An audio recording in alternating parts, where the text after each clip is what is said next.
The Mandalorian, Chapter 13, The Jedi. Coming up on Grab the Remote with Brian and Grogu. It's a Mandasode. Warning. Major spoilers ahead. As always, we have not spoken about anything, and we have little to no preparation except for that beautiful background. Yeah, it's like the Mando Brady Bunch kind of thing. It is. That's great. Yes. I like that. The Mandalorian and the child continue their journey through a dangerous galaxy. Directed by Dave Filoni. Written by Dave Filoni and Jon Favreau. Stars Pedro Pascal as the Mandalorian, or Din Djarin. Michael Biehn as Lang. Rosario Dawson as Ahsoka Tano. And Diana Lee Inosanto as Morgan Elizabeth. Who has, what's a great Star Wars name? Morgan. She sounds like a fourth grade teacher. Also James Croak as the prisoner. Brian, let's dispense with the pleasantries and get right down to it. I have a one-word dude review of this episode, if you'd like to hear. Dude! I would like to hear it. Dude! That's it? That's it. review, right? Great. Well, all right, I also have my top three things I love about this episode. Number three, top three. Number three, no frog lady. Number two, Grand Admiral Thrawn's name is mentioned, so we know he's coming. And number one, Ahsoka Tano. Beautiful. Right now, it's, to me, the trilogy and then the Mandalorian. And that, I feel like this has done so much for the fan base. So I'm completely pumped. And I put Rogue One in there briefly because I do like Rogue One. But Rosario Dawson as Ahsoka, she is perfect. Perfect. Absolutely. So we have Din and the child, who this episode has so many cool things going for it. And the one thing we have now is the name of the child and more of his history. That to me was everything. I like the action sequences, but the dialogue, giving us the information we needed about where he comes from and what now he needs to do is the best. We have also Michael Biehn. Michael Biehn, the Bean Man. So he has a long list. All you have to, for me, it's like this: Tombstone in reverse order, Aliens, and the first Terminator. So those to me, and that's the two of those are James Cameron. I think he's always good, and I'm so glad he was in this.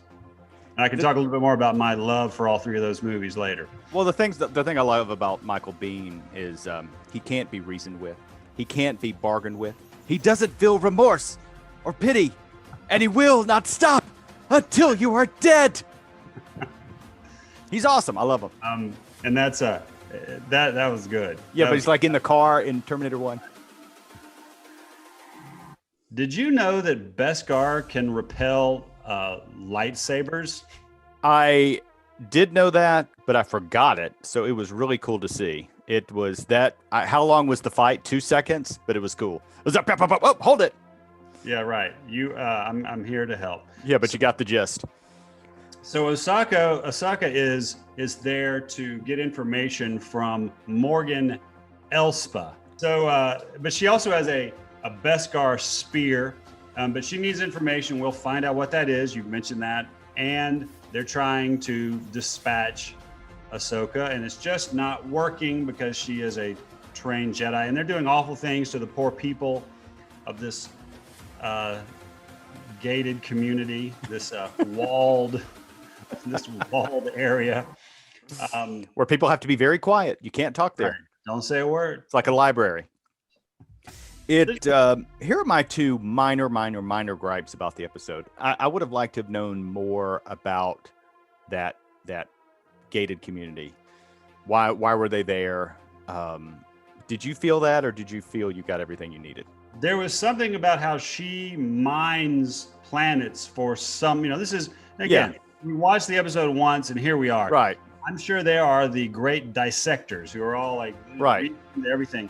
So evidently she does things to planets to get some sort of fuel. You know, that's the burned forest piece. So I think that was mentioned. So I think that is why they're there, to somehow mine something, and then Yeah. the planet depleted, and in the meantime they enslave everyone. Yeah, so I guess this is almost 3 minor gripes. So then I was like, well, how long has Ahsoka Tano been there? And then I feel like she could have attacked the gated community from the beginning. Like Just she jump didn't right need, in there. Yeah, Jump she didn't need Mando's help. So Third thing, in the battle with her and Morgan, our 4th grade teacher, when they got up to fight, I was like, oh wait, is Morgan even strong? Like there was this buildup that she was supposed to be great in battle, but I didn't feel like it was deserved. Does that make sense? Yeah, all that makes perfect sense to me, and you know, something I haven't really thought about. So I think because she had the spear or the staff, Yeah. seemed formidable. That was, and by the way, there was a many moments during this that I really got a Kill Bill vibe. Ah, Grogu is the child's name. We don't know if it's GRO-GU or maybe there's a W. I don't think so. Grogu is that little baby's name, and now they're scrambling to make toys and dolls that say Grogu on them. Maybe not. Bless you. Good, bless you. Listen, that's what it's all about. We should sneeze. That's life, right? You got to sorry sneeze. about that. Sorry about that. We'll edit it, or maybe we'll keep it in. I don't know. I like firsts, good or bad. They're always memorable. What a great line. Say that again, please. Well, it's just like your sneeze. I know, but it was a line from the episode. I like firsts, good or bad. They're always memorable. Love that line. Okay. So she actually, you know, she was channeling some Alec Guinness Obi-Wan talking Yes. to the Force. All that dialogue was great. And let me just say it like this. You know, you were talking a little bit about gripes. I'm going to say Minor gripes, though. Minor gripes. Sure. My issue, I don't have an issue. It is that I'm overlooking the little details because I just love everything about how they're executing the series, and I love the characters. It was cool the way they brought the name in. There wasn't a build up to it, because talk about that would have been really anticlimactic. I mean, who really cares what Baby Yoda's name is? I'm still going to call him Baby Yoda, but if they just dropped it early in the episode with Ahsoka, and all of that was really interesting. I care, actually. I do care. I care. Oh yeah, yes. I care. To me, having him have a name now, it was kind of like when we get Din's name. I still don't really even say Din yet, but for him to have a name in this story of being at the Jedi Temple, he is being trained by several masters in the Jedi Temple. And then this little key piece of information is someone took him away. And that to me is the best. Who is that? We'll find out. Someone took him away. And now we have, and again, this is also timeline stuff. For us to be 5 years past Return of the Jedi and for Grogu to be 50 years old, that puts him at a specific point in time and lets him be able to live this entire little area here and what happened during that time. That's cool to me because he obviously knows a lot and just can't really articulate it. When they were chatting and she mentions Yoda, you get a hint, a very small hint of Yoda's theme. Just a hint. I didn't notice that. 2-part question. Do you hope and do you think there will be an episode that will have flashbacks of Grogu during the prequel timeline?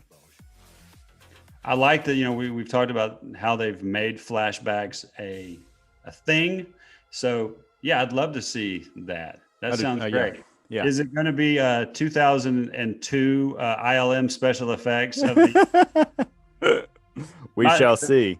In Attack of the Clones, when Yoda's floating in a chair and he's talking to Mace Windu and Ewan McGregor, Obi-Wan, I always think, oh, that looks so bad. That's just so, it's just so dated, you know, like really is.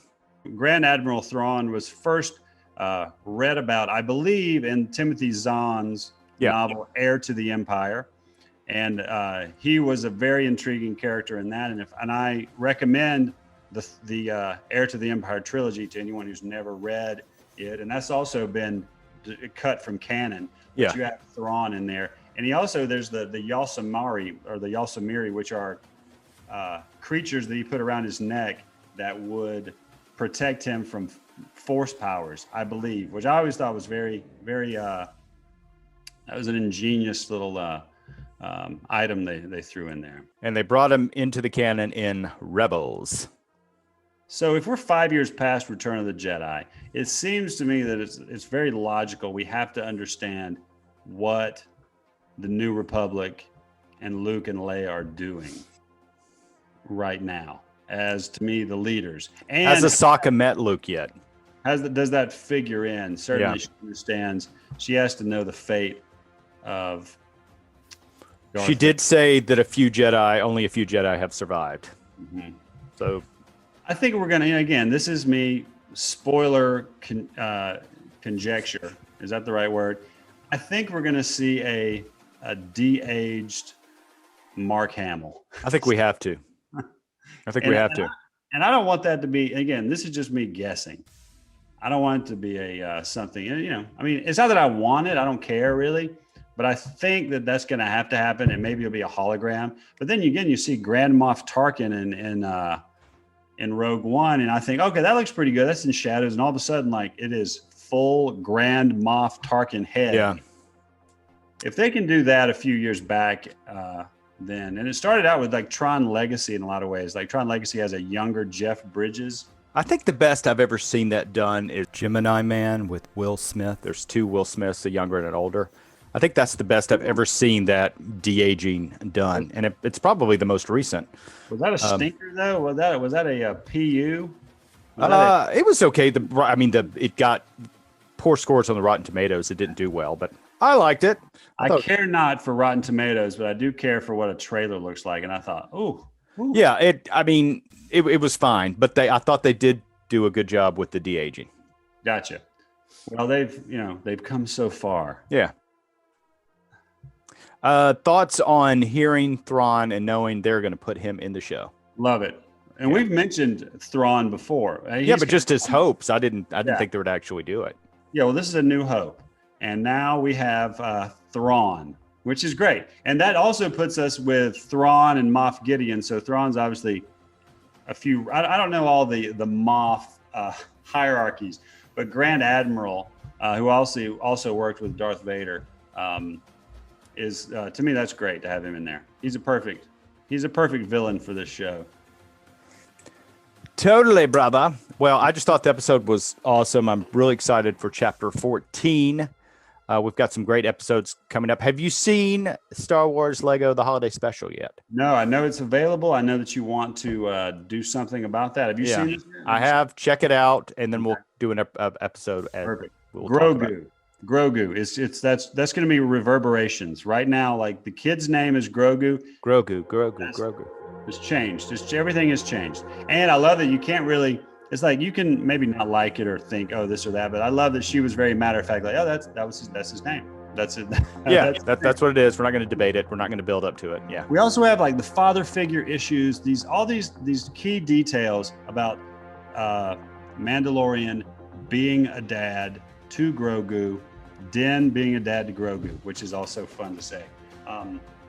All these things are at the heart of what Star Wars is, which are the relationships. Like we love, and everything you watch really, but this relationship between those two is going to be interesting. And now he's going to go to a place that has this temple, put him on like a rock, and they're going to find out exactly what he's going to decide. So that's also exciting to see. No frog lady. I hope not. I don't think we'll ever see her again, but I hope you're right. You know what I'm going to get you for Christmas? I'm going to get you a frog lady action figure. Please don't. Not a doll. Don't call it a doll. Please don't. Save your money. Frog lady. Well, I'm Candler. Grogu. And this is Grab the Remote Mandasodes.